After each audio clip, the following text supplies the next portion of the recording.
ఒక సమయంలో ఒక వచనాన్ని చదివి మనం వాక్య భాగంలోకి వెళ్దాం. యాకోబు పత్రిక 1వ అధ్యాయము 1వ వచనాన్ని చదువుకొని మనం వాక్య భాగంలోకి వెళ్దాం. దేవుని యొక్కయు ప్రభువైన యేసుక్రీస్తు యొక్కయు దాసుడైన యాకోబు అన్యదేశముల యందు చెదరియున్న 12 గోత్రముల వారికి శుభమని చెప్పి వ్రాయునది. హల్లెలూయా. చిన్న ప్రార్థన చేసుకుందాం. ప్రార్థన. మహోన్నతుడ, మహాగణుడ, సర్వాధికారి అయిన మా దేవ, ఇంతవరకు నీ కృప ద్వారా, నీ ప్రేమ ద్వారా మమ్మల్ని రక్షించినందుకు మీకు వందనాలు. ఈ యొక్క సమయంలో ప్రభువా, ఈ యొక్క వాక్య ధ్యానంలోకి మేము వెళ్తుండగా అర్థం చేసుకునే జ్ఞానము, పరిశుద్ధాత్మని యొక్క సహాయము మా మనసులకు మీరు అనుగ్రహించమని వేడుకుంటూ ఈ ప్రార్థన నజరేయుడైన యేసుక్రీస్తు నామమున మీకు వేడుకుంటున్నాను మా తండ్రి. ఆమేన్. పోయిన వారం ఒక విషయాన్ని చెప్పడం జరిగింది. ఈ వారం నుండి ఒక పత్రికను ధ్యానించాలి. ఒక పత్రిక, బైబిల్లోని ఒక 66 పుస్తకాలలోని ఒక పుస్తకం. అది పూర్తిగా ఈ వారం నుండి మనం ప్రారంభించడం జరుగుతుంది. అసలు ఆ పత్రిక ఎవరు రాశారు, ఎందుకు రాశారు, ఆ పత్రిక ఈరోజు మనకెందుకు అవసరం అనేది ఒక్కొక్క వచనం నుండి ఒక్కొక్క అధ్యాయం ఇలా ప్రతి సండే ఈ పత్రికను మనం ధ్యానించడానికి ముందుకెళ్దాం. ఈ రోజున ఓన్లీ దాని యొక్క ప్రారంభ పలుకులు లేదా ముందు మాట అంటారు. కొన్ని బుక్స్ ఉన్నప్పుడు బుక్స్లలో ఫస్ట్ పేపర్ ఏముంటుందంటే ముందు మాట, అంటే ఎందుకు రాయబడ్డది అని మనం ఈరోజు తెలుసుకుందాం. ఎవరు రాశారు, ఎందుకు రాశారు అనే ఈ ప్రశ్నలను కొంచెం తెలుసుకోవడానికి ప్రయత్నం చేద్దాం. దేవుని వాక్యం రాయబడడానికి ఇద్దరు కారణం. ఎవరు కారణం? ఇద్దరు. దేవుని వాక్యము మనుషులు రాసిర్రా, దేవుడు రాసిరా? మనుషులు రాశారు. ఓకే, రైట్, మంచి పాయింట్. మరి ఎందుకు మనం దేవుని వాక్యం అంటాం, మనుషుల వాక్యం అనొచ్చు? అయితే బైబిల్ అనేది మనిషి చేత రాయబడిన, మనిషి చెయ్యి రాసిన, మనిషి యొక్క ఆలోచన, ప్రేరణ లేదా ఆ మాటలు అనేది మనుషుని యొక్క ఆలోచనలో నుండి వచ్చినవి కావు. వాక్యం అనేది దేవుని ప్రేరేపణతో మనిషి రాస్తే, దేవుడు మనిషి మనస్సును ప్రేరేపిస్తే, లేదా దేవుడు మనిషికి తన జీవితంలో నేర్పిస్తే తన బ్రతుకు ద్వారా, అవే ఈ గ్రంథాలుగా రాయబడ్డాయి. ఈ 66 పుస్తకాలు కూడా మనుషులే రాశారు. 40 మంది మనుషులు రాశారు. వివిధ ప్రాంతాల కేంద్రాలు అందరూ ఒక దగ్గర ఒక రూమ్లో కూర్చొని రాయలేదు. ఒకానొక కాలములో ఒక్కొక్క వ్యక్తి దేవుడు ఒక్కొక్క రకముగా మాట్లాడినప్పుడు ఒక్కొక్క సందర్భంలో రాయబడిన పుస్తకాలే బైబిల్లోని 66 పుస్తకాలు. ఇవి రాసిన వాళ్ళు మనుషులైనా ఈ మనుషుల వెనక ఒక శక్తి, ఒక జ్ఞానం లేదా ఒక ఆలోచన ఎవరు అని అంటే దేవుడు. అందుకే వీళ్ళు చెప్పిన ఇంతమంది రాసినా కానీ, వివిధ స్థలాలలో ఉండి రాసినా కానీ, వీళ్ళ మెసేజ్, వీళ్ళ సందేశం అంతా ఒక్కటే. ఇప్పుడు నాకు ఒక టాపిక్ ఇస్తే నేను ఒక రకంగా రాస్తా, ఇంకొకరు ఇంకొక రకంగా రాస్తా. అంటే నలుగురు రాస్తా 4 విధాలుగా ఉంటుంది. కానీ బైబిల్ అనేది 40 మంది రాసిన 66 పుస్తకాల యొక్క సందేశం అంతా కూడా, మెసేజ్ అంతా కూడా ఒకే విధానంలో ఉంటుంది, ఒకే సందేశాన్ని నేర్పిస్తుంది. అది బైబిల్కు ఉన్న ప్రత్యేకత. బైబిల్లో ఎన్ని పుస్తకాలు ఉన్నాయి? 66. ఎన్ని నిబంధనలు ఉన్నాయి? ఎన్ని నిబంధనలు ఉన్నాయి? 5. 2 నిబంధనలు, కొత్త నిబంధన, పాత నిబంధన. ఓకే, పాత నిబంధన అంతా యేసు ప్రభు రాకముందు భూమి మీద జరిగిన చరిత్ర. కొత్త నిబంధన అంతా యేసు ప్రభు వచ్చిన తర్వాత ఏం జరిగింది అనేది చరిత్ర. ఇది పాత నిబంధన, కొత్త నిబంధన యొక్క సందర్భం. అయితే బైబిల్ అనే పేరు బైబిల్కి ఫస్ట్ నుంచి లేదు. బైబిల్ అనే పేరు తర్వాత వచ్చింది. మరి ఫస్ట్ బైబిల్ని ఏమనేటోళ్ళు? దేవుని వాక్యం, గ్రంథం, శాస్త్రం, లేఖనం అని మాత్రమే పిలిచేవారు. హోలీ బైబిల్, పరిశుద్ధ గ్రంథం అనే పేరు కూడా ఫస్ట్ బైబిల్కి లేదు. ఫస్ట్ బైబిల్ అనే పేరు వచ్చింది, తర్వాత హోలీ బైబిల్ అనే పదం, పరిశుద్ధ గ్రంథం అనే పదం తర్వాత వచ్చింది. ఇలా ఈ పదాలు రాకముందు నుండే వాక్యం అనేది ఆల్రెడీ ఉంది. కానీ బైబిల్, హోలీ బైబిల్, ఈ పదాలన్నీ తర్వాత వాక్యానికి జత చేయబడింది. అయితే ఈ 66 పుస్తకాలని 40 మంది దాదాపు 15 నుండి 1600 సంవత్సరాల కాలములో రాయడం జరిగింది. ఎంత కాలంలో? 15 నుండి 1600 సంవత్సరాల కాలములో జీవిస్తున్న ఆ కాలంలో బ్రతికే 40 మంది మనుషులు ఈ ఈ 66 పుస్తకాలను రాయడం జరిగింది. ఇందులో 2 నిబంధనలు, కొత్త నిబంధన, పాత నిబంధన. పాత నిబంధనలో 39 పుస్తకాలు. ఎన్ని? 39. బైబిల్ అంటే ఒక్క బుక్ కాదు. ఎన్ని బుక్స్ ఉన్నాయి బైబిల్లో? 66 బుక్స్ ఉన్నాయి. 66 గ్రంథాలు ఉన్నాయి. అందుకే బైబిల్ అనే పదానికి అర్థం ఏంటో తెలుసా? గ్రంథాలు అని అర్థం. అంటే బైబిల్ అనేది ఒక్క బుక్ కాదు, ఒక్క గ్రంథం కాదు. మనకి ఇట్లా చూస్తే ఒకటే కనబడుతుంది. కానీ ఇందులో ఎన్ని ఉన్నాయి? మళ్ళీ 66 గ్రంథాలు. ఈ 66 గ్రంథాల సందేశం అంతా ఒకటే మెసేజ్. అది మనం గమనించాలి. అయితే పాత నిబంధనలో 39 ఉన్నాయి. కొత్త నిబంధనలో ఎన్ని ఉన్నాయి? 27. ఎన్ని? 27. పాత నిబంధనలో 38, కొత్త నిబంధనలో 27 గ్రంథాలు. అయితే రాయబడిన ఈ బైబిల్ కూడా, ఈ వాక్యం కూడా, రాయబడిన వాక్యము కూడా ఎలా ఉన్నది అని అంటే, మనుషులు వివిధాలుగా వాక్యాన్ని రాశారు. వివిధ విధాలుగా. ఒక పాట రూపంలో ఒక గ్రంథం ఉంది. ఏంటిది పాట రూపంలో ఉన్న గ్రంథం? కీర్తనల గ్రంథం. కీర్తన గ్రంథంలో ఉన్నదంతా ఏంటి? పాటలే. పాటల రూపంలో వాక్యం రాయబడ్డది. ఇక చారిత్రకంగా కూడా రాయబడ్డది. హిస్టరీగా, అంటే చరిత్రలో జరిగిన కొన్ని సన్నివేశాలు కూడా బైబిల్లో రాయబడ్డాయి. ఇది చరిత్రగా రాయబడడం.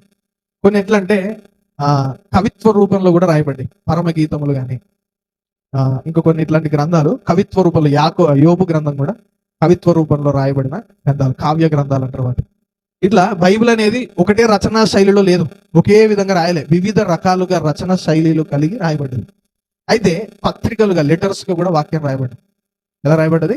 పత్రికలుగా కూడా, చరిత్రగా, పాటలుగా, కవిత్వాలుగా, ఇంకా పత్రికలుగా, ఇలా వివిధ రచనా శైలులతో దేవుని వాక్యం అనేది రాయబడ్డది. ఈరోజు మనం ధ్యానించబోయే గ్రంథం పత్రిక రూపములో రాయబడిన గ్రంథం. ఏ రూపంలో రాయబడ్డది? పత్రిక, లెటర్. ఇప్పుడు ఒక కాలంలో ఏం చేసేవాళ్ళు? ఆ కాలంలో ఇప్పుడు మొత్తం వాట్సాప్, ఫోన్లు, మెసేజ్ ఇదే ఇప్పుడు. కానీ ఒక కాలంలో ఉండే పరిస్థితి ఏంటంటే, ఇక్కడ ఉండే వార్తను ఇంకో దగ్గరికి పంపించాలంటే ఖచ్చితంగా ఏం రాయాలి? ఒక పత్రిక, ఒక లెటర్ అనేది రాయాలి. అది ఖచ్చితం. యేసు ప్రభు మరణించి జీవించి వెళ్ళిపోయిన తర్వాత పరిస్థితులు కూడా మెసేజ్లు, ఫోన్లు ఉన్న పరిస్థితులు కాదు. అది ఒక సందేశాన్ని ఇక్కడ నుండి ఇంకో ప్రాంతానికి పంపించాలంటే ఖచ్చితంగా పత్రిక అవసరం. అప్పుడు వాక్యాన్ని పంపడానికి కూడా ఏం వాడారు వాళ్ళు? పత్రిక రూపంలోనే వాక్యాన్ని రాసి పంపించారు. ఒక సందేశముగానే వాక్యాన్ని రాసి పంపించేవారు. అలా రాయబడినదే యాకోబు పత్రిక. ఈ యాకోబు పత్రిక అందరూ పౌలు రాసిన పత్రికల కంటే ముందే, పేతురు గారు రాసిన పత్రికల కంటే ముందే, హెబ్రీ పత్రిక కంటే ముందే, అన్ని పత్రికల కంటే ముందే రాయబడిన మొట్టమొదటి పత్రిక ఏంటిది? యాకోబు పత్రిక. బైబిల్లో ఎంతమంది యాకోబులు ఉన్నారు అని మనం చూస్తే, పాత నిబంధనలో ఒక యాకోబు కనబడుతుంది. పాత నిబంధనలో ఒక యాకోబు. ఎవరైనా యాకోబు? 12 గోత్రాల పితామహుడు. అంటే ఇశ్రాయేల్లో 12 గోత్రాల 12 కొడుకులను కన్నా తండ్రి ఎవరైనా? యాకోబు. యాకోబుకి ఎంతమంది కుమారులు? 12 మంది. ఆ 12 మంది నుండే ఇశ్రాయేలు జనాంగం. ఈయన పాత నిబంధనలో కనబడే యాకోబు. మరి యాకోబు పత్రిక ఏడుంది? కొత్త నిబంధనలో, పాత నిబంధనలో? కొత్త నిబంధనలు. అంటే ఆ యాకోబు ఈ యాకోబు పత్రిక రాసిండా? ఎందుకు రాయడు? ఆయన ఎందుకు రాయడు? ఎందుకనంటే అది పాత నిబంధన కాలం. అంటే దాదాపు ఆయన జీవించింది ఎప్పుడంటే, ఈ పత్రిక రాయబడిన దానికంటే 1500 సంవత్సరాల కంటే ఇంకా ముందే, 2000 సంవత్సరాల ముందే ఆయన ఇంకా జీవిస్తుంది. అంటే ఈ పత్రిక రాయబడిన దానికంటే ముందు ఒక 1800 సంవత్సరాలకు ముందే ఆయన బ్రతికున్నాడు. కాబట్టి ఆయన ఈ పత్రిక రాయలేడు. అంటే పాత నిబంధనలో ఉన్న యాకోబు, ఏశావు తమ్ముడిగా ఉన్న యాకోబు, ఇస్సాకు కుమారుడైన యాకోబు ఈ పత్రిక రాయలేదు.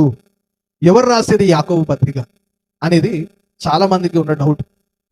కానీ బైబిల్లో కొత్త నిబంధనలో అరే యాకోబు ఒకడే ఉన్నాడు అనుకుంటే, పాత నిబంధనలో, కొత్త నిబంధనలకు వచ్చేసరికి మళ్ళీ 4 యాకోబులు ఉన్నాయి. ఎంతమంది? 4. ఒకసారి ఆ 4 యాకోబులు ఎవరెవరో మనం చూద్దాం వాక్యంలో నుండి. ఒకసారి దేవుని వాక్య భాగంగా ఒకసారి బైబిల్లో నుండి మత్తయి సువార్త మత్తయి సువార్త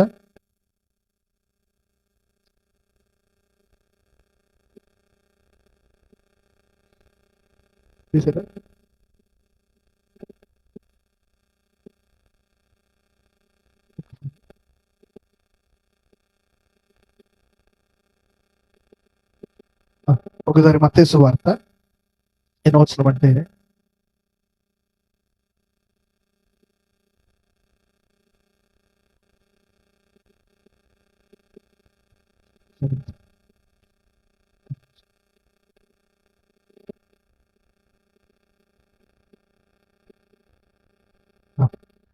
ఒకసారి మత్తయి సువార్త 4వ అధ్యాయం 21వ వచనంలో ఒక యాకోబు మనకు కనబడతాడు, చూద్దాం. మత్తయి 4:21. ఆయన అక్కడి నుండి వెళ్ళి జెబెదయి కుమారుడైన యాకోబు, ఎవరడినా జెబెదయి కుమారుడైన యాకోబు. కొత్త నిబంధనలో ఎంతమంది యాకోబులు ఉన్నారు? ఎంతమంది? 4 ఉన్నారు. ఎంతమంది? 4. పాత నిబంధనలు ఎంతమంది? 1 ఉన్నారు. అది ఆయన పని అయిపోయింది ఆల్రెడీ. ఆయన యాకోబు పత్రిక రాయలేదు అనే దానికి కన్ఫర్మ్ అయింది. ఇప్పుడు కొత్త నిబంధనలో యేసు ప్రభు శిష్యుల్లో ఒక యాకోబు ఉన్నాడు. ఆయన పేరు జెబెదయి కుమారుడైన యాకోబు. అయితే ఈయన మత్తయి సువార్త 4:21 కనబడుతుండు. ఈయన ఆ సందర్భంలో ఎందుకు కనబడుతుండు అని అంటే, ఈయన యేసు ప్రభు శిష్యులను ఏర్పరచుకుంటున్నప్పుడు ఒక శిష్యుడుగా ఈయనను కూడా దేవుడు యేసు ప్రభు ఏం చేసిండు? ఏర్పరచుకున్నాడు. కానీ ఈయన ఏం చేయబడ్డాడంటే, అపోస్తుల కార్యం 12వ అధ్యాయం 2వ వచనంలో ఈ యాకోబు చనిపోయాడు. ఏమైపోయాడు? యాకోబు చనిపోయాడు. ఎప్పుడు? అపోస్తుల కార్యముల గ్రంథం 12వ అధ్యాయము 2వ వచనంలో హేరోద్ అనే రాజు ఈ యాకోబు యొక్క తలను నరికేశాడు. ఏం చేశాడు అంటే, ఈయన ఎవరంటే యేసు ప్రభు శిష్యులలో ఫస్ట్ చంపబడ్డ వ్యక్తి, మొట్టమొదటిగా చంపబడ్డ యాకోబే ఈ జెబెదయి కుమారుడైన యాకోబు. అంటే యేసు ప్రభు మరణించిన ఒక 5-6 సంవత్సరాలకే, దాదాపు ఒక 10 సంవత్సరాల లోపే ఈ యాకోబు చనిపోయాడు. మొదటి యాకోబు కొత్త నిబంధనలో కనబడి యేసు ప్రభు శిష్యుల్లో ఒక యాకోబు చనిపోయాడు. కానీ ఈ యాకోబు పత్రిక ఎప్పుడు రాయబడ్డది అని అంటే, యేసు ప్రభు మరణించినాక దాదాపు 15 సంవత్సరాల తర్వాత రాయబడ్డది. అంటే 15 నుండి 20 సంవత్సరాల లోపలనే రాయబడ్డది. ఈయన అప్పటికి బ్రతికి లేడంటే అర్థం ఏంటి? ఈ యాకోబు కూడా యాకోబు పత్రికను రాయలేదు. ఇప్పుడు ఎంతమంది యాకోబులు అయిపోయారు? 2. ఇప్పుడు 3వ యాకోబు ఇంకొక సందర్భంలో చూద్దాం. అల్ఫాయి కుమారుడైన యాకోబు. ఈయనే మార్కు సువార్త 3వ అధ్యాయము 18వ వచనంలో కనబడతాడు. మార్కు సువార్త 3వ అధ్యాయము 18వ వచనంలో కనబడతాడు. ఫిలిప్పు, బర్తలోమై, మత్తయి, తోమా, అల్ఫాయి కుమారుడగు యాకోబు. ఫస్ట్ యాకోబులో ఇంతకుముందు చదివింది జెబెదయి కొడుకు. అంటే వాళ్ళ నాన్న పేరు ఏంటిది? జెబెదయి. ఇక్కడ ఉన్న యాకోబు వాళ్ళ నాన్న పేరు ఏంటిది? అల్ఫాయి. అంటే వీళ్ళ నాన్న వేరు, వాళ్ళ నాన్న వేరు. కాబట్టి అక్కడున్న యాకోబు వేరు, ఇక్కడున్న యాకోబు వేరు. ఈయన ఎన్నో యాకోబు? ఇప్పుడు 3వ యాకోబు. పాత నిబంధన నుండి చూస్తే 3వ యాకోబు. ఈయన కూడా ఏం చేయలేదు? యాకోబు పత్రిక రాయలేదు. ఎందుకు? ఇతను అపోస్తులుడైనా, అంటే యేసుప్రభు శిష్యుల్లో ఒకడైనా, ఇతని ఏ సంఘానికి కూడా నాయకుడిగా కనబడడు బైబిల్లో. అంటే ఈయన తర్వాత ఏ సంఘాన్ని నాయకత్వం చేసినట్టుగా కనబడదు, లేదా ఒక గ్రంథం రాసినట్టుగా కూడా ప్రూఫ్ లేదు. ఎవరు? ఈ యాకోబు, ఈ 3వ యాకోబు. అయితే ఇంకొక యాకోబు ఉన్నాడు బైబిల్. చూద్దాం ఈయన ఎవరు. ఇప్పుడు ఎంతమంది అయిపోయారు? 3 అయిపోయారు. ఇప్పుడు చివరి యాకోబుని మనం చూస్తున్నాం. చూడండి ఒకసారి. మత్తయి సువార్త 13:50. మత్తయి సువార్త త్వరగా 13:55. ఒక 20-25 నిమిషాలలో ముగించుకుందాం. వడ్లవాని కుమారుడు కాడా? ఇతని తల్లి పేరు మరియ కాదా? ఇక్కడ యాకోబు, యోసేపు, సీమోను, యూదా అనువారి వీళ్ళందరూ ఇతని సోదరులు కారా అని అంటుంది. అంటే ఇక్కడ ఒక యాకోబు అనే పేరు వచ్చిందా? వచ్చింది. వడ్లవాని కుమారుడు కాడా అని ఎవరినంటారు ఇక్కడ? వడ్లవాని కొడుకోలు యేసు ప్రభువే. ఈయన వడ్లవాని కుమారుడు కాడా? ఈయన యాకోబు, యోసేపు, యూదా అనువారి సహోదరుడు కాదా అంటున్నాడు. అంటే ఇక్కడ యాకోబు కనబడుతున్న యాకోబులో కాదు, యేసు ప్రభు సొంత తమ్ముడు. యేసు ప్రభుని 30 సంవత్సరాలు ఇంట్లో చూసిన ఒక తమ్ముడు. అంటే యేసు ప్రభు పుట్టగానే తర్వాత 2వ సంతానం ఎవరు? ఇగో ఇక్కడ కనబడుతున్న యాకోబు. అంటే యాకోబు పత్రిక రాసింది ఎవరు? యేసు ప్రభు సొంత తమ్ముడు. నేను ఎందుకు సొంత తమ్ముడు అంటుండో జాగ్రత్తగా మీరు ఆలోచించండి. అంటే యేసు ప్రభు జీవితాన్ని ఇంటిలో ఉండి చూసిన వాడు ఎవరు? యాకోబు. యేసు ప్రభు బ్రతుకేంటిదో ఇంట్లో ఉన్న వాళ్ళకి బాగా తెలుసా, బయట ఉన్న వాళ్ళకి బాగా తెలుసా? ఇంట్లో ఉన్న వాళ్ళకి బాగా తెలుసు. అంటే యాకోబు పత్రిక రాసిన ఆయన యేసు ప్రభు తమ్ముడైతే యేసు ప్రభు జీవితాన్ని ఎంత అద్భుతంగా దగ్గరగా చూసిన వ్యక్తే ఈ యాకోబు. యేసు ప్రభు పుట్టిన తర్వాత మరియమ్మకి 4 కొడుకులు ఉన్నారు. మళ్ళీ ఎంతమంది? 4. యేసు ప్రభు శరీర సంబంధం లేకుండా పుట్టినాడు. కానీ యోసేపు మరియలకు పుట్టిన 4 కొడుకులు ఉన్నారు. మళ్ళా అందులో మొదటి అయిన యాకోబు. ఆ యాకోబే ఏ పత్రిక రాస్తుండో? యాకోబు పత్రిక రాస్తాడు. ఎందుకు ఈయన్నే రాస్తుండు అని అంటే ఈయనకి కొన్ని ఇంపార్టెంట్ పాయింట్లు ఉన్నాయి. ఎందుకు ఈయన్నే రాస్తాడన్న? ఎందుకనంటే మొట్టమొదట ఫస్ట్ చర్చ్ యెరూషలేములో స్టార్ట్ అయింది. యేసుప్రభు చనిపోయిన తర్వాత యెరూషలేములో సంఘం అనేది స్టార్ట్ అయింది. ఆ సంఘానికి హెడ్ ఎవరో తెలుసా?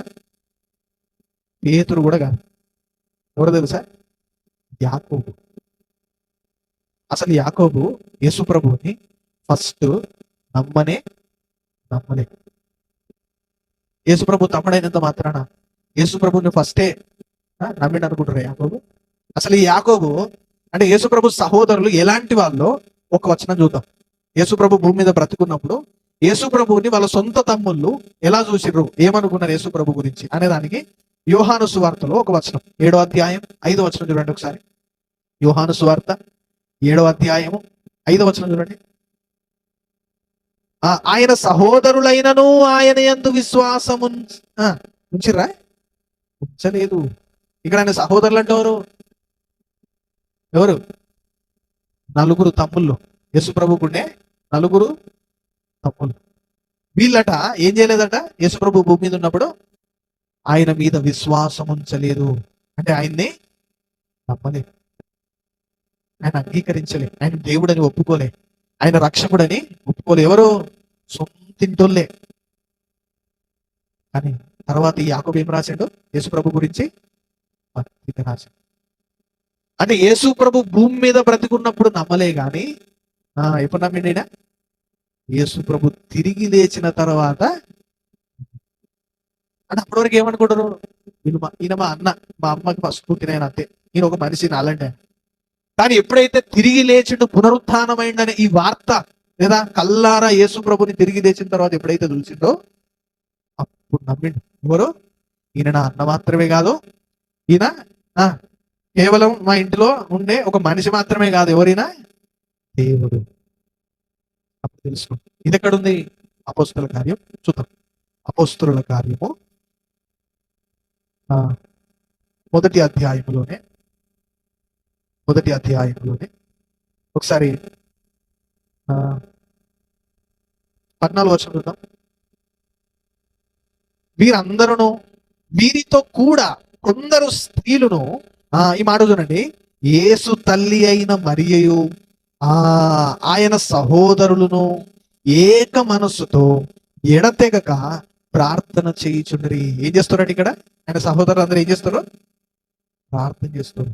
యేసు ప్రభు తల్లి అయిన మరియా, యేసు ప్రభు తమ్ముళ్ళైన అందరూ 4 ఏం చేశారు? పునరుద్ధానం తర్వాత సంఘములోకి వచ్చి ఎడతెగకుండా ఏం చేస్తారట? ఎందుకు ప్రార్థన చేయాల్సి వచ్చింది? వీళ్ళందరూ ఫస్ట్ నమ్మలే కదా, ఎందుకు నమ్మాల్సి వచ్చిందంటే బైబిల్లో ఇంకో వచనం కనబడుతుంది. అది ఏ వచనం అంటే 1 కొరింథీయులకు రాసిన పత్రిక 15వ అధ్యాయము 7వ వచనం. కొరింథీయులకు రాసిన మొదటి పత్రిక 15వ అధ్యాయం 7వ వచనం. ఈ మాట చూడండి. తరువాత ఆయన యాకోబుకును అటు తరువాత అపోస్తులకు అందరికీ పాయింట్. ఎవరికి కనబడ్డాడంటే యేసు ప్రభు యాకోబు కనబడ్డాడు. ఎవరు యాకోబు? యేసు ప్రభు సొంత. ఎప్పుడు కనబడ్డాడు? మరణించి, సిలువలో మరణించి తిరిగి లేచిన తర్వాత సొంత తమ్ముడైన యాకోబుకి ఎవరు కనబడ్డారు? యేసు ప్రభు కనబడి అప్పుడు మారిండు. ఎవరు? యాకోబు. అప్పుడు నమ్మిండు. అరైనా నాకు అన్న మాత్రమే కాదు, ఇది ఎవరు? ఇది దేవుడి, ఇదిగో ఈ లోకాన్ని రక్షించడానికి వచ్చిన రక్షకుడినా అని అప్పుడు ఏం చేసిండు ఈయన? చూడండి, అంటే యేసు ప్రభుని ఇంటిలో చూసిన వాడు మాత్రమే కాదు ఈ యాకోబు. ఎక్కడ చూసిండు ఈయన? తిరిగి లేచిన తర్వాత దేవుడిగా కూడా ఈయనని చూశాడు. ఎవరు? యాకోబు.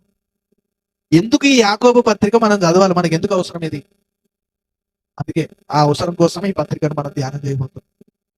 ఎందుకంటే యేసుప్రభు జీవితాన్ని దగ్గరగా చూసిన ఆయన, యేసుప్రభు బ్రతుకుని దగ్గరగా చూసిన ఆయన, యేసుప్రభు యొక్క జీవితాన్ని ఇంటిలో చూసిన ఆయన, యేసుప్రభు నమ్మేవాడు ఎలా ఉండాలో దాని గురించి అద్భుతంగా రాశాడు. ఎవరు? యాకోబు. యాకోబు పత్రిక ఎలాంటిదో తెలుసా? ఎలాంటిది తెలుసా? అది బోధించాలంటే ప్రమాదం అండి. యాకోబు పత్రిక వినాలంటే ప్రమాదం అండి.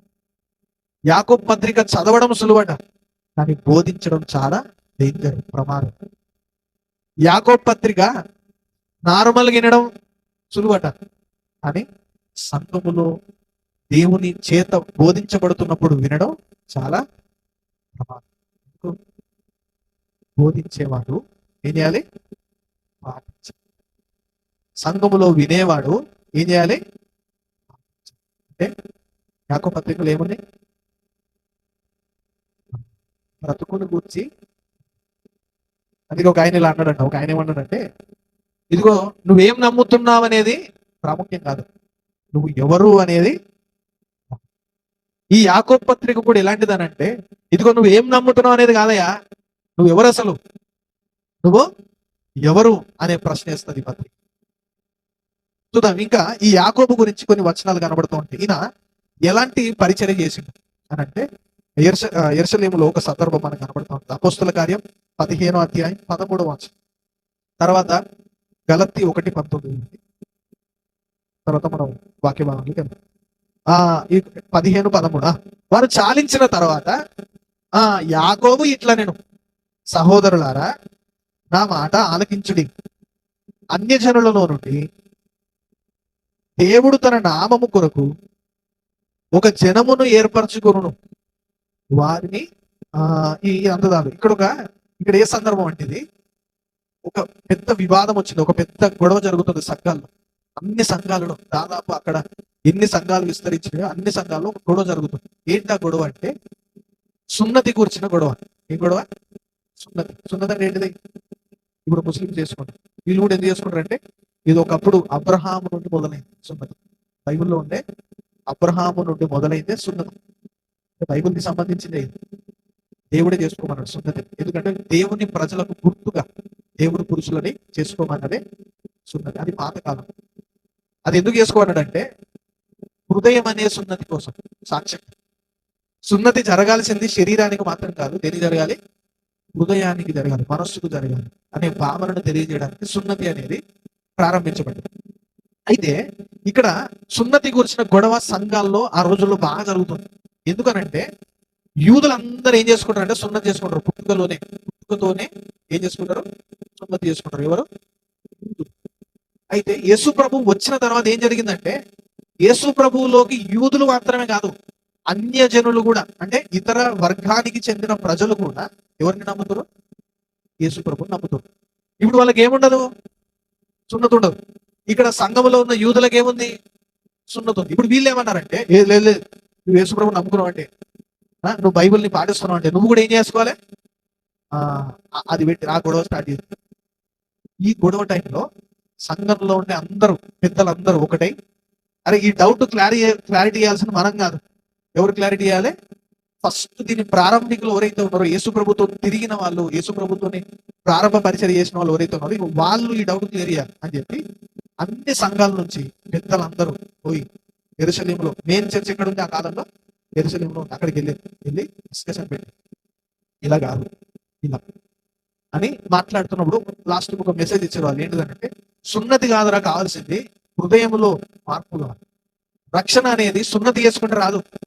యేసు ప్రభు ఉచితముగా ఫ్రీగా విశ్వాసాన్ని నువ్వు నమ్మితే నీకేమొస్తుంది? రక్షణ వస్తుంది. శరీరానికి సున్నతి అవసరం లేదు అని ఒక డెసిజన్ చేశారు అపోస్తలులు. అయితే ఇదంతా అయిపోయింది, అందరూ మాట్లాడారు, అన్ని క్లియర్ అయిపోయిన తర్వాత లాస్ట్ కి అక్కడ అదే మాట కనబడుతుంది. ఏముంది ఆ మాట? ఏముంది? మనం యాకోబు గురించి చదివినాం కదా, ఆ వచనంలో ఏముంది? యాకోబు అపొస్తలుల కార్యం 15:13 వారు చాలించిన తర్వాత వాళ్ళందరూ మాట్లాడి డిస్కషన్ అంతా చేశారు. అపోస్తులు కూడా ఆ 12 మంది కూడా, యేసు ప్రభుతో ఉన్న 12 మంది కూడా డిస్కషన్ అంతా మాట్లాడారు. అంత క్లోజ్ అయిపోయినాక అప్పుడు వాళ్ళు మాట్లాడుతున్నారట. అప్పుడు ఎందుకు మాట్లాడాలి యాకోబు అంటే, యాకోబు ఆ టైంలో నార్మల్ ఒక విశ్వాసం మాత్రమే కాదు, ఆ సంఘానికి అతి పెద్ద నాయకుడు. సంఘం ఏమిచ్చింది ఆయనకి? నాయకుడు అనే పదవి ఇచ్చింది. అంటే లాస్ట్ కి ఎవరికి అవకాశం ఇచ్చింది? సంఘం అంతా మాట్లాడినాక, అందరూ మాట్లాడాక లాస్ట్ ఎవరు మాట్లాడతారు? పెద్దోళ్ళు, చిన్నోళ్ళు. అంటే లాస్ట్ కి యాకోబు, వీళ్ళందరూ మాట్లాడినాక యాకోబు మాట్లాడుతుందంటే ఎవరు ఎవరు అధికారికంగా కనబడతారు అక్కడ? యాకోబు అయితే చాలించి లాస్ట్ వర్డ్స్ ఏదైతే మాట్లాడిన తెలుసా? లాస్ట్ మాట, పాత నిబంధనలో ఒక వచనాన్ని లేవనెత్తి, అరే ఇదిరా సాక్ష్యం, ఇదిగో ఒక్కొక్కరిగా నోరు తెరవాల్సిందే లేదు, ఇదిగో బైబిల్లో సాక్ష్యం ఉందని చెప్పి ఒక వాక్యాన్ని వాళ్ళ ముందు పెట్టి ఆ డిస్కషన్ ఏం చేసింది యాకోబు? యాకోబు పత్రిక రాసిన యాకోబు సామాన్యమైన ఒక విశ్వాసి కాదు, యెరూషలేము సంఘానికి నాయకుడు. నాయకుడు. ఇప్పుడు అలాంటి నాయకుడు ఈయనకి ఎన్ని స్టాండర్డ్లు ఉన్నాయంటే, ఒకవైపు ఏమో యేసు ప్రభు తమ్ముడు, ఎవరైనా యేసు ప్రభు తమ్ముడు. ఈయన రెండవది ఎవరంటే, ఇదిగో సంఘం అంతా ఆయనకి ఏమిస్తుంది? అపోస్తులతో సహా సంఘం అంతా యేసు ప్రభు తమ్మునికి ఏమిస్తుంది? ఒక పెద్ద నాయకత్వాన్ని. ఇది యాకోబు పత్రిక 1వ అధ్యాయం 1వ వచనం ఏమంటాడు? ఏమంటాడు చూడండి ఒకసారి. యాకోబు పత్రిక 1వ అధ్యాయం 1వ వచనంలో, ఆ దేవుని యొక్కయు ప్రభువైన యేసుక్రీస్తు యొక్కయు ఆ దాసుడైన యాకోబు. ఈ మాట ఎవరు ఆయన గురించి ఆయన రాసుకుంటున్నప్పుడు అట, ఆ ఇంట్రడక్షన్ ఏమని రాస్తున్నా ఆయన? దేవుని యొక్కయు ప్రభు అయిన యేసుక్రీస్తు యొక్కయు తమ్ముడు అనుందా? ఏమనుంది? దాసుడు. తమ్ముడు కదా, తమ్ముడు అని ఎందుకు రాసుకోవద్దు? ఆయన తమ్ముడే కదా, యేసు ప్రభుకి సొంత తమ్ముడు. మరి తమ్ముడు అని ఎందుకు రాసుకోవద్దు? లేదు సరే, తమ్ముడు అనేది ఇష్టం లేదు అనుకోండి. మరి యెరూషలేము సంఘం ఆయన ఏమన్నది? నాయకుడు. ఇప్పుడు యెరూషలేము సంఘం యొక్క నాయకుడు అని రాసుకోవచ్చు కదా, రాసుకున్నాడా? ఇప్పుడు ఆ పత్రిక రాస్తున్నప్పుడు ఆయన ఏమని రాస్తున్నట్టే, ఇదిగో దేవుని యొక్కయు, ఇదిగో ప్రభువైన యేసుక్రీస్తు యొక్కయు ఎవరిని? నేను దాసుని. దాసుడు అంటే పనిని. ఆయన తమ్ముడు అని చెప్పుకోవడానికి ఇష్టపడలే, ఆయన నేను యెరూషలేము సంఘానికి నాయకుడిని చెప్పుకోవడానికి ఇష్టపడలే ఆ పత్రికలో. కానీ ఏమన్నాడంటే, ఇదిగో నేను దాసుని. ఎవరికి? దేవునికి, ప్రభువైన. దాసుడు అని ఎందుకంటే ఉండొచ్చు అంటే, స్వయంగా యేసు ప్రభువే ఏమనుకున్నాడు? తన తాని ఏమనుకున్నాడు? దాసుని. ఆయన ఏ స్వరూపాన్ని ధరించుకొని వచ్చి యేసు ప్రభు లోకానికి? దాసుని స్వరూపాన్ని. ఇప్పుడు యేసు ప్రభువే మన కోసం దాసుని స్వరూపాన్ని ధరించుకున్నాడు. అప్పుడు యాకోబు కూడా తనను తాను పరిచయం చేసుకున్నప్పుడు కూడా ఫస్ట్ ఆయనకి ఏ గుర్తొచ్చిందంటే, నేను యేసు ప్రభు తమ్మున్నా అది కాదు, నేను యెరూషలేము సంఘంలో నాయకున్నా అది కాదు పాయింట్. నేను ఫస్ట్ ఎవరినంటే, ఇదిగో నేను యేసు ప్రభుకి మొట్టమొదటిగా నేను ఎవరిని? దాసుని. తెలుసు, ఇదిగో నా శరీర సంబంధం కంటే, ఇదిగో నా శరీర అర్హత కంటే, ఇదిగో నా ఆత్మ సంబంధమైన అర్హత. ఏ అర్హత గొప్పది? ఏంటిది ఆత్మ సంబంధమైన అర్హత యాకోబుది? నేను యేసుక్రీస్తు. శరీర సంబంధమైన అర్హత ఏంటి? చెప్పుకోవచ్చు.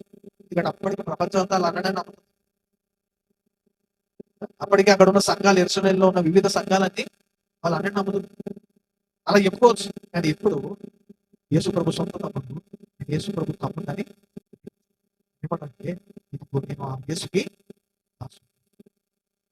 ఇదిగో నేను యేసుకి పనివాణ్ణి. సొంత తమ్ముడిలోనే ఏం చూస్తున్నాం మనం? యేసు లాంటి ఇది ఇలా రాసుకున్నాడు. యేసు ప్రభు బ్రతుకుని ఇంటిలో చూసేది ఎవరు? యేసు ప్రభులు ఎంత తగ్గింపుతో ఎవరు తెలుసు? యాకోబు చాలా వచ్చి రాసుకుంటున్నాడు. నేను ఈ దాసుని. ఈ రోజున మనం ఆత్మ సంబంధమైన సంబంధానికి ప్రాధాన్యత ఇస్తున్నాం. ఇదిగో నా బంధువుల కంటే, ఇదిగో నా స్నేహితుల కంటే, ఇదిగో నా అక్క చెల్లెళ్ళ కంటే, ఇదిగో నాకున్న నా రక్త సంబంధులందరికంటే నా ఆత్మ సంబంధమైన సంఘం, నా ఆత్మ సంబంధమైన నా సేవకుడు, నా ఆత్మ సంబంధమైన నా దేవుడు నాకు ప్రాప్తి. ఆత్మ సంబంధమైన దానికి ప్రాధాన్యత ఇచ్చే మనం. అంటే యాకోబు దగ్గర ఏమంటున్నాడు? యాకోబు, ఓకే, శరీర సంబంధము కంటే ఏది ప్రాముఖ్యం? ఆత్మ బంధము, ఆత్మ సంబంధము చాలా ప్రాముఖ్యం. ఎందుకంటే ఈ శరీర సంబంధం భూమి మీద ఉండేంత వరకే ఉంటది. చూడండి, నేను యేసుప్రభు తమ్ముని అని చెప్పుకుంటే ఎప్పటి వరకు ఉంటది ఆ పేరు? ఈ లోకంలో ఉంటుంది. కానీ నేను యేసుప్రభు దాసుణ్ణి అని చెప్పుకునే ఈ యాకోబు పేరు ఎక్కడ ఉంటుందో తెలుసా?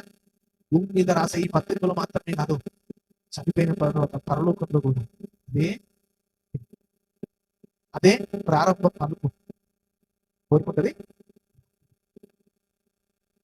సంఘం అనేది ఈ లోకం ఉండేంత వరకు ఉంటే బంధం కాదు. సంఘం అనేది ఏ బంధం కాదు? క్రిస్మస్ అప్పుడు, ఆదివారం బ్రోకడు విజ్ఞముడు అంతవరకే పరిమితమైన సంబంధం. ఎవరు తెలుసా? రోజు నువ్వు సంఘం కోసం ప్రార్థన చేసేవాడు రాత్రి మాత్రం ఏమని?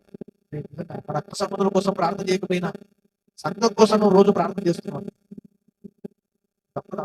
దాని విలువ, ఆ ఆత్మ సంబంధం యొక్క విలువకు నువ్వు విలువ ఇస్తున్నావు.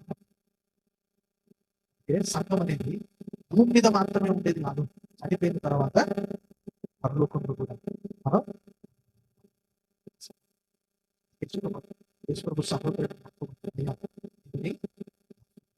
ఓకే, దాసుడు. కానీ ఇది ఎవరికి రాస్తున్న పత్రిక? ఆ విషయాన్ని మనం గమనించి అక్కడ నేను మాట్లాడుతున్నాం. చూద్దాం, ఈ వచనాన్ని చూసే మనం ఈ రోజు ముగించుకుంటాం. వచ్చే వారం నుండి తర్వాత వచనాన్ని ధ్యానిద్దాం. ఎవరికి రాస్తున్నాడు? అన్య దేశముల యందు చెదరి ఉన్న 12 గోత్రముల మందికి శుభమని చెప్పి రాయండి. శుభం అని ఎందుకంటే పత్రిక లెటర్ కాబట్టి శుభమని చెప్పి రాస్తున్నాడు. ఎవరికి రాస్తున్నావు?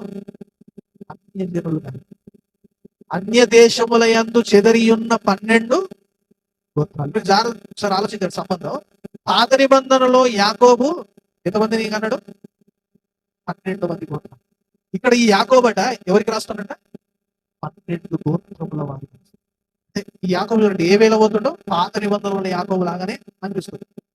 అంటే తర్వాత ఉన్న ఇశ్రాయేలీయులు అనే 12 గోత్రాలు ఎక్కడికి ఎదిరిపోయినాయట? అన్య దేశాలకు ఎదిరిపోయింది. అర్థమైంది తెలుసా? సంఘం శ్రమల వల్ల యెరూషలేములో 12 గోత్రాలుగా ఉన్న ఇశ్రాయేలు ప్రజలు శ్రమల వల్ల, సంఘానికి కలుగుతున్న హింస వల్ల వీళ్ళందరూ ఏమైపోయారట? చుట్టుపక్కల ఉన్న కొన్ని అన్య దేశాలకి ఈ పత్రిక ఎవరికి? శ్రమల వల్ల ఇతర దేశాలకు చెదిరిపోయింది. శ్రమల వల్ల ఇతర దేశాలకు చెదిరిపోయిన యూదా మతంలో నుండి యేసుప్రభుని నమ్మిన, శ్రమల వల్ల చెదిరిపోతే అక్కడ పరిస్థితులు ఎట్లుంటాయి? వాళ్ళు ఎట్లా జీవిస్తారో తెలియదు, వాళ్ళు ఎక్కడ ఏం చేస్తారో తెలియదు, అక్కడ వాళ్ళు ప్రార్థన చేస్తారో తెలియదు, అక్కడ సంఘం నడుస్తుందో తెలియదు. అట్లాంటి పరిస్థితులు ఎవరు రాస్తారు పత్రిక? ఇదిగో 12 గోత్రాల ప్రజలు, యూదా మతంలో ఉన్న 12 వర్గాలకు చెందిన ఈ ప్రజలందరూ కూడా వివిధ దేశాలకు వెళ్ళి చెదిరిపోయారు.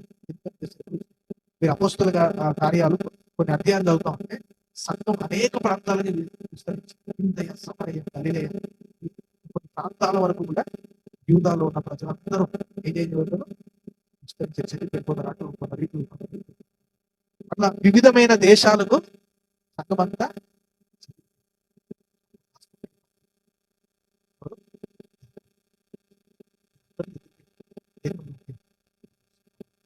సంఘానికి వచ్చిన సమస్యలు ద్వారా మళ్ళీ క్రైస్తవ జీవితం అంటే అరే మీరు అందరూ చెదిరిపోయి ఉండొచ్చు అని విశ్వాసం, మీ క్రైస్తవ జీవితం యొక్క బ్రతుకు అనేది చెదిరిపోవద్దని రాస్తున్న పత్రికనే ఈ యాకోబు. చెదిరిపోయిన వాళ్ళు ఎలా జీవిస్తారు? ఎలా బ్రతుకుతారు? వాళ్ళకి ఇష్టం వచ్చినట్టు బ్రతుకుతారు. అక్కడికి వెళ్ళి కూడా మీ విశ్వాసం చెదిరిపోవద్దని, మీ క్రైస్తవ జీవితం చెదిరిపోకూడదని ఎంత అద్భుతంగా ఈ పత్రిక రాసి ప్రభు మరణించిన దాదాపు 15 సంవత్సరాల తర్వాత పత్రిక యేసుప్రభు మరణించిన 15 సంవత్సరాలకి సంఘానికి ఏమొచ్చినాయి? అనేక విధాలైన భారం. పౌలు తెలుసు కదా, పౌలు సంఘాన్ని ఎంత శ్రమ పెట్టాడు. సంఘములో ఉన్న స్త్రీలను ఎంత విషయం తెలుసు. పౌలు జీవితం అనేది సాక్ష్యం. దేనికి? నాడు ప్రారంభంలో ఉన్న సంఘానికి ఆయన ఎక్కడికి వెళ్ళింటే పత్రికలు తీసుకోవడానికి తపస్సుకి వెళ్ళిండు. ఇక్కడ ఉన్న వాళ్ళని చంపడానికి పర్మిషన్ తీసుకోవడానికి ఎక్కడికి వెళ్ళిండు? తపస్సుకి వెళ్ళిండు. అంటే శిష్యులు సంఘం ఎక్కడి వరకు విస్తరించింది? తపస్సు. తపస్సు ఎక్కడ ఉంది? సిరియా దేశంలో. అక్కడి వరకు కూడా ఏం చేసిండు పౌలు? వాళ్ళని చంపడానికి వెళ్ళారు. చూడండి, సంఘం విస్తరిస్తుంది. సంఘం అక్కడికి ఇక్కడికి ప్రజలందరూ చెదిరిపోతా ఉన్నారు. అట్లాంటి సమయంలో రాయబడుతున్న పత్రిక చాలా ఈరోజు నా వినేవాళ్ళు క్రైస్తవ్యంలో ఎవరెక్కువ వాక్యాన్ని వినేవాళ్ళు ఎక్కువ, చేసేవాళ్ళు యాకోబు పత్రిక ఎందుకు? వినేవాళ్ళు ఎక్కువైపోయారు, జీవించే వాళ్ళు తక్కువైపోయారు. అందుకోసం రాయబడిందే. ఈరోజు మనం కూడా పాటించే వాళ్ళు ఉంటే ఎక్కువ మంది కలుగుతుంది. మన దగ్గర వినడం మాత్రం మరి ఎలా జీవించాలి అనే దాన్ని ఒక భారంతో కూడిన మాటలు అక్షర రూపంలో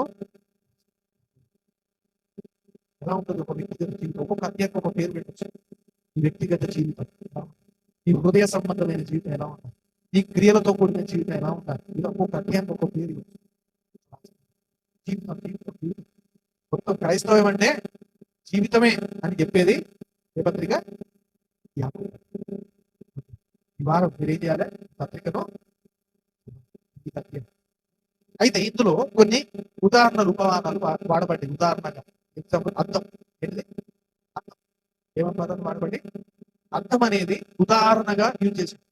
ఇప్పుడు అద్దం ఉందా మనకి? అద్దాలు ఉన్నాయా? ఉన్నాయి. ఒకప్పుడు ఆ కాలంలో కూడా అద్దాలు ఉన్నాయి. ఆ అద్దాన్ని ఒక విషయాన్ని చెప్పడానికి ఉదాహరణగా వాడి. అంటే బైబిల్లో ఏదో చిన్న స్టోరీ లేదు. నిజంగానే సహజంగా జీవితంలో ఉండే కొన్ని వస్తువులను ఇక్కడ వాడుతున్నట్టు అర్థం ఏంటి? ఇది నిజంగానే చరిత్రలో రాయబడ్డ ఒక అద్దం అనే ఒక పదాన్ని ఉపయోగించి. రెండవది అగ్ని అనే పదాన్ని కూడా ఉపయోగిస్తారు. మూడవది నాలుక. ఇలాంటి కొన్ని ఉపమానాలతో కూడిన భాషను ఆయన ఉపయోగిస్తారు. అయితే ఇక్కడ నాలుక లేదా అద్దము లేదా అగ్ని అనే ఈ విషయాలన్నీ కూడా ఒక ఆత్మీయ విషయాలు, ఒక లోతైన భావాన్ని నేర్పించడానికి యాకోబు గారు వాడిన పదాలు. అయితే ఇందులో ముఖ్యంగా యేసు ప్రభువుని గురించి కూడా ఒక అద్భుతమైన సందర్భాలు. యేసు ప్రభుని కేవలం విశ్వాసం వచ్చిన కాదు. నేను యేసు ప్రభుని కేవలం ఒక విశ్వాసం వచ్చిన వాడిగా చూడలేదు. క్రియల్లో చూసిన యేసు ప్రభుని ఎలా చూసిన యాకోబు? క్రియలలో చూసాడు. ఆయన ఎలా బ్రతికిండు 30 సంవత్సరాలు ఇంట్లో. ఆయన ఎలా బ్రతికిండు అమ్మ నాన్నలో ముందు 30 సంవత్సరాలు. ఆ క్రియలలో ఆయన జీవితాన్ని చూసిన నేనని చెప్పి క్రియలను హైలైట్ చేసే పుస్తకం. లేదా క్రియలను గురించి విశ్వాసము కంటే క్రియలు బైబిల్లో ఇదే పద్ధతిలో మాత్రం. విశ్వాసము, క్రియలు లేని విశ్వాసము మృతము, చచ్చిపోయిందిరా. నీలో క్రియలు లేవంటే నీ విశ్వాసం చచ్చిపోయింది. అద్భుతమైన మాట.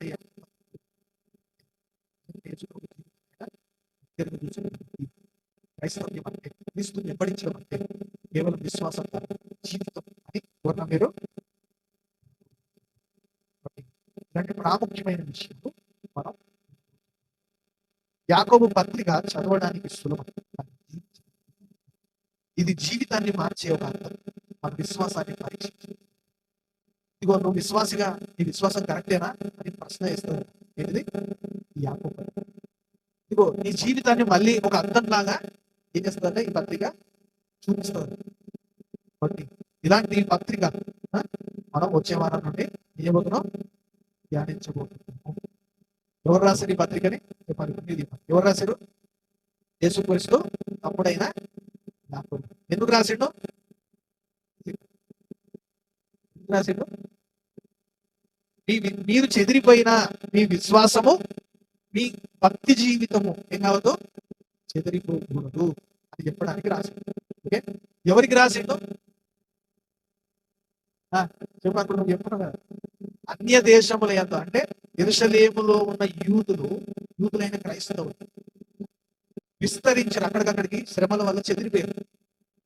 వాళ్ళకి యెరూషలేములో ఉన్న రాయట్లే, యెరూషలేము బయట ఇతర దేశాల్లో చెదిరిపోయిన క్రైస్తవులకి, యూదా క్రైస్తవులకి రాస్తున్న పత్రిక. ఇప్పుడు పాయింట్, ఇది అసలైన పాయింట్. ఇది పత్రిక ఇప్పుడు మనకి ఎందుకు అవసరం?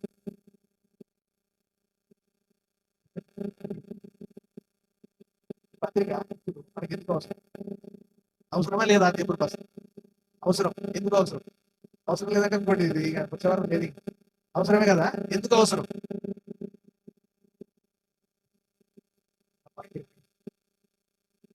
ఎందుకు ఈ పత్రిక మనకు అవసరం?